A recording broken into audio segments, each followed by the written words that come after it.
And one of our top stories today, the Clinton campaign joining the recount effort in Wisconsin. President-elect Donald Trump calling it a scam. Let's bring in our very fair and balanced panel. Ron Bonjean is a former chief of staff to the Senate Republican Conference, and Mark Levine is a member of the Virginia House of Delegates. Both of them have been on the show.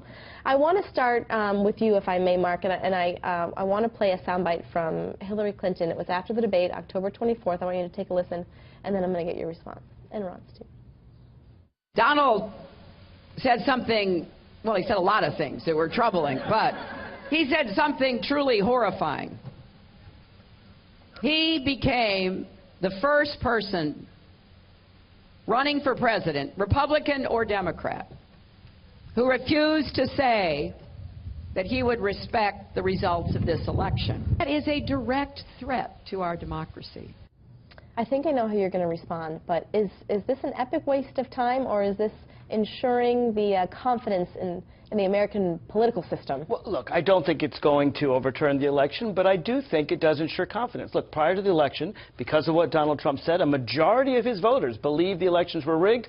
A minority of Clinton voters believe the elections were rigged. Let's show the American people that they're not. Let's count all the votes and show that there's not. I mean, Hillary Clinton accepted the results of the election. This obviously wasn't her decision to do this, but it's her a decision to say, okay, I'm gonna support this. You know, it's happening.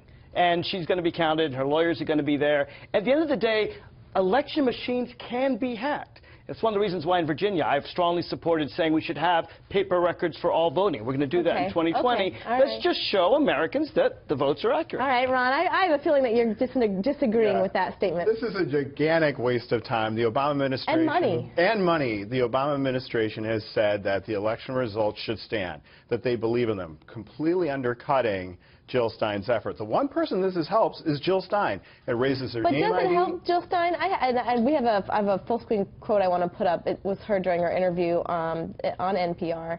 And she basically said, and I don't have it in front of me, which is why I'm waiting, that this isn't going to necessarily change the outcome.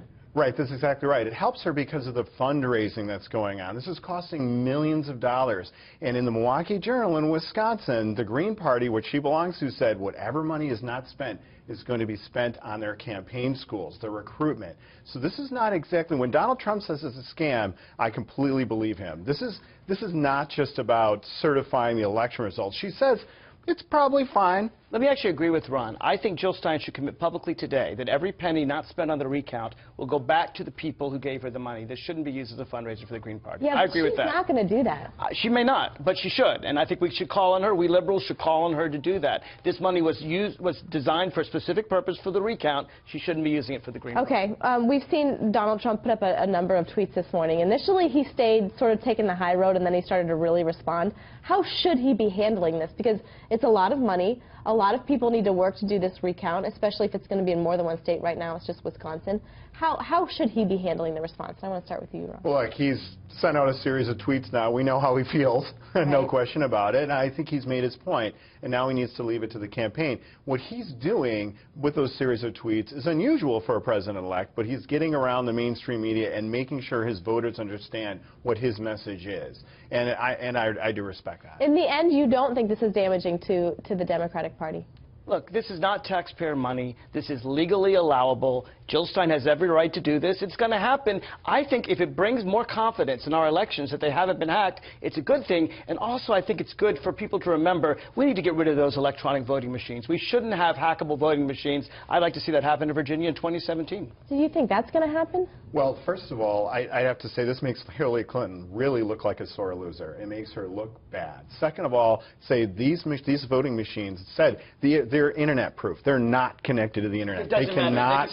They cannot be hacked. They can still be hacked. That's exactly what manually. The experts are saying. But it's up to the states. That's absolutely a state decision. And that's actually more and more states are moving to paper records. In fact, Michigan and Wisconsin have paper records. It's largely Pennsylvania that's the problem. Shame on Pennsylvania. They need to fix that. And it's something that, frankly, more and more states are doing.